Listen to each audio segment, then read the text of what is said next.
because a lot is still unknown on the coronavirus front. All of that stimulus being tied to how much pain is being endured. Again, also a result of how states look to move forward through all this after shutdowns were implemented. And when we look at the new data coming through today, I guess the reason for optimism out of Florida and Arizona, we're seeing case counts there rise below their last 7-day averages in both states. Florida only rising 4.7, Arizona only rising 3.3. Texas, though, however, as we noted yesterday, reported a near doubling in coronavirus cases from about 5,000 to 10,000. Important to note, though, that some of those numbers might be skewed by the fact that 186 counties that had reported no new cases over the long weekend reported a substantial, about half of those 10,000 cases yesterday. So a piece of that might be some of those counties catching up on those case counts over the holiday weekend.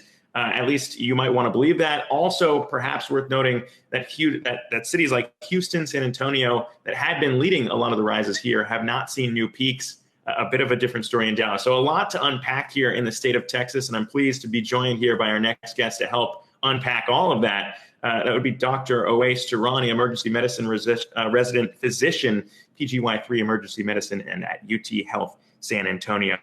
And Dr. Durrani, thanks for joining us. I'm sure you're busy right now dealing with all of this, but what's your take right now on the ground as we're trying to grapple with these case counts going up? I also know there's a bit of a lag time, but we are seeing Texas's death rate from this go up as well. So what are you seeing, and what's your take on where we're at and kind of the trajectory in the state of Texas?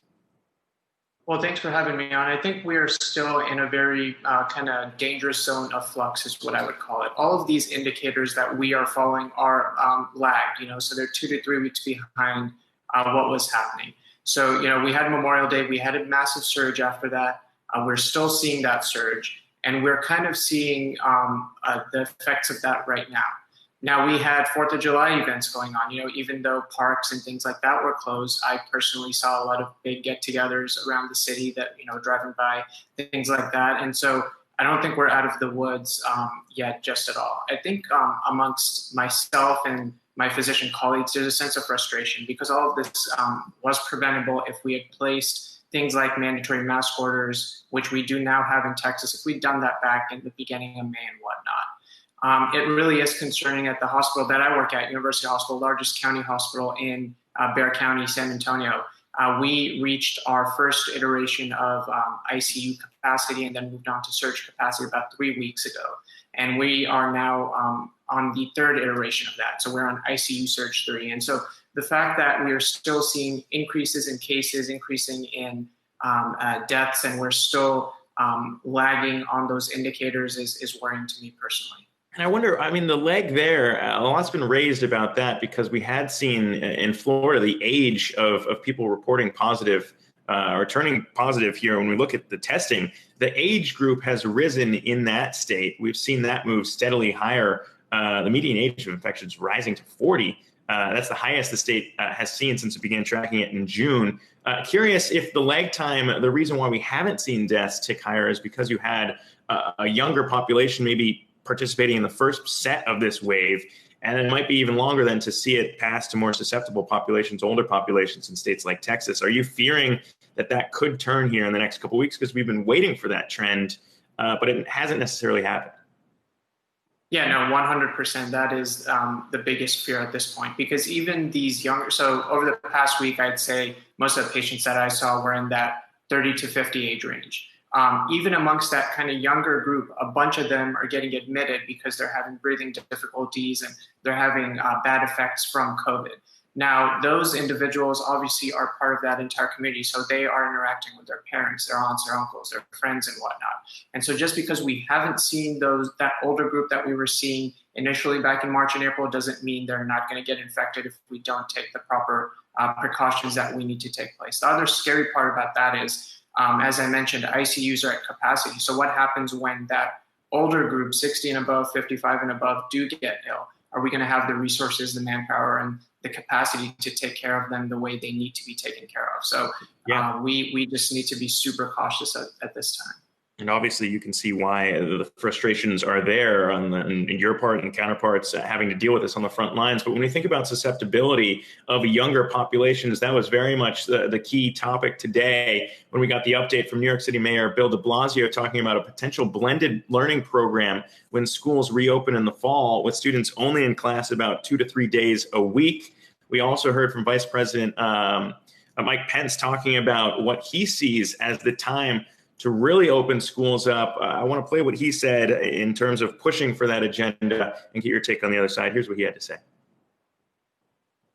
As we see to the needs of our states, as we focus on the health care of the American people, we're working to reopen America and to reopen America's schools.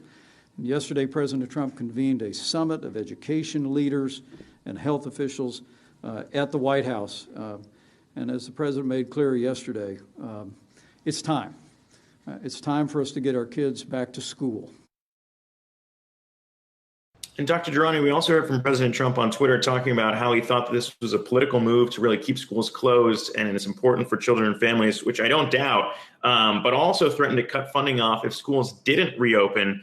I'm curious to get your take on maybe the risks and rewards of pushing right now to open schools in the fall, and whether or not you think that's an inevitability that we might see other cities do what New York does, are planning to do here, and kind of making it a 3-day school week. Yeah, so I think schools are a vital component of a child's growth. They provide a good sense of obviously learning, but they are a social atmosphere. They provide mental health care in a way where kids are able to interact with each other. They get nutrition there, so schools are important. But I think at the same time, this has to be a go back to school program that starts at the school district level and state level, not necessarily a national level. I think we do have to get back to school. I think we have to do that in a responsible way so that A, we're not spreading infection in areas that are hotspots, and then B, doing it in a way that is getting what the students need, but at the same time, we're not making the situation worse. So it's a complicated situation. There's no right or wrong answer. I think it just can't be something like, oh, everyone has to go back to school, or we're going to cut your funding kind of thing, because it's going to be a personalized solution to each community, and you're going to have to get buy-in from the parents, from the community leaders, and make sure that there are mechanisms in place to pull back if we start to see spikes. Well, let me push that conversation a little bit further too, because I'm not sure on what camp you fall in here, but Disney World also moving forward with plans to reopen. You could make the argument maybe that's important for children's learning, but a lot of people have been flexing that they're not worried about it. We've heard this from officials. They're not worried about it because of the precautions that Disney World is taking to reopen, but planning to bring back visitors as soon as Saturday, even though we've seen a worrying rise in cases in Florida. So what's your take on maybe the risks there, and what we're talking about also what's going on in Texas? Well, I think it's simply too early to open a place like Disney, even if it's at 20 or 30% capacity. They, I know, have been trying to put in a lot of things like, hand washing stations and temperature checks, but I think those are things that we should be doing as a community, no matter where you go. It's not something that should be there just for Disney. It should be something that, you go to the grocery store, it's there. You go to the gym, if a gym's open, it's there. On top of that, I noted that they don't have a testing program for the employees. So, you have employees that are showing up to work, they're getting these basic checks, but if they're asymptomatic, they're not going to raise any red flags. They can't get tests. There's no testing program there. So I think it's a very high risk move. I think it's what got Texas and Florida to the place that we're in. We reopened early without the proper public health measures in place. And I think opening places like Disney World is just going to add to that problem. We need to get this pandemic under control before we move forward with actions like that.